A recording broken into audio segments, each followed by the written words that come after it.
Housing prices rise while people get pushed out of East Cambridge. The housing market has been down in many places across the country, but East Cambridge and the rest of the city have seen an ever-increasing spike in housing costs.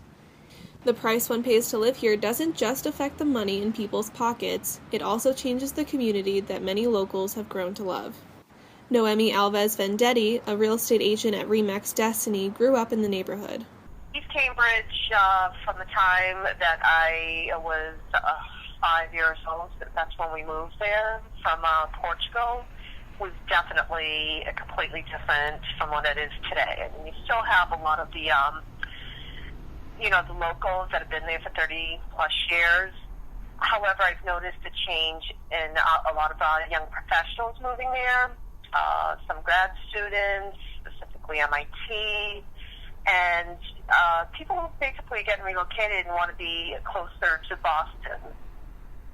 So the demographics have definitely changed in that way. So it has flushed out a lot of people my age who can no longer afford to live in Cambridge, where they ended up moving to, say, Chelsea, Everett, Malden, Medford. So it has driven out a lot of people who grew up in East Cambridge. It's just a completely different monster now than what it was when I was growing up. Mark McGovern was recently elected to Cambridge City Council and is a proud fifth-generation Cantabriggian. You know, we used to be a city where middle-income people, firefighters, police officers, teachers, could afford to live and raise a family and buy a house and, set down roots.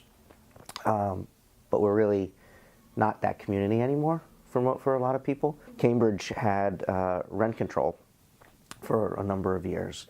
And what that did was that kept rents in certain apartments low. And that meant that Somerville, for example, which was at the time less desirable than Cambridge, although, some people would say it's still is. Some people would say it's more desirable than Cambridge at this point. But Somerville their rents would be lower because Cambridge rents were lower. Well, when we lost rent control in '94 and rent prices went through the roof and there was a huge condo conversion rate where the rental stock came down because people converted their triple deckers into 3 condos and sold them for crazy amounts of money. You had a decrease in the rental stock, an increase in the rents. But then Somerville could raise their rents and still be cheaper than Cambridge, but they were still more expensive than what they used to be. And it just kind of rippled out. And that's continued to happen over the last, 15, 20 years. This housing issue has been going on for almost 2 decades, but recent developments are causing it to continue. Dennis Carlone was also recently elected to Cambridge City Council and is an award-winning architect who has designed many buildings, public spaces, and specifically affordable housing in urban areas. He focused his career and campaign on creating well-planned housing. But the other problem is, for East Cambridge and the adjacent neighborhoods, is MIT, great institution. I have many friends there, but they have consciously not built all the dormitory needs of their students, graduate students. And you get 3 graduate students together, they can afford to outprice a lower income family for a 3-bedroom unit.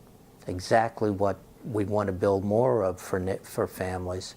So that's another force pushing out traditional lower income, even middle income families. Kendall Square has been rezoned, and the amount of housing that's going to get built is very, very tiny. In fact, was forced onto them. And yet it's major new commercial construction. One may think new construction in the area would help, but that's not necessarily the case. We're building a lot of 1-bedroom and 2 bedrooms, which again doesn't help a family. It's fine for single folks, but or young married couples.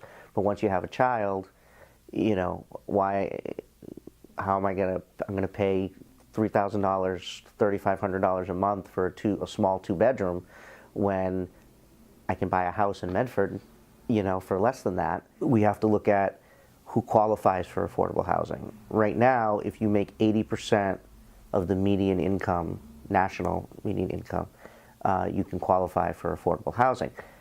But 80% of the median income is fine if you live in Tennessee or Iowa where things are inexpensive. In Cambridge, you still can't live on that. So how do we expand who actually qualifies for affordable housing? So you're building more, and then you expand it so a couple that makes $110,000 a year, which seems like a lot of money, is not a lot of money to live in this city, but yet they don't qualify for anything. One new development in the heart of East Cambridge is the renovation and redesign of the Edward J. Sullivan Courthouse. The state had three finalists in terms of which developer they could go with, and they went with the only developer whose plans didn't include housing. You know, that's an incredibly lost opportunity for that neighborhood. The Massachusetts inclusionary zoning laws call for any new housing development over 10 units to be 10% affordable housing. In Cambridge, it's 15%. Dennis Carlone drew up the original plan for the North Point area of East Cambridge. It's meant to be mixed use with commercial, residential, and retail space. A lot of it is housing, half housing, half commercial development. And, you know, when you hear that 15% of any new housing is affordable, it's actually 11%. There's a numbers game going on, 11.5%. Some neighborhood groups, and I think they're pretty much right, that we're actually losing affordable housing with new construction, not gaining because of all the units that we talked about before that are lost because wealthier people come in. Noemi said North Point will be finished in 10 to 15 years. Housing problems in East Cambridge don't only concern renters. I mean, you can't touch a single-family home in Cambridge for under $1 million, or pretty close to it. Buying something here, you know, is out of touch for most people. I mean, if I didn't live in the house that my great-grandfather bought almost 100 years ago, I would be out of Cambridge.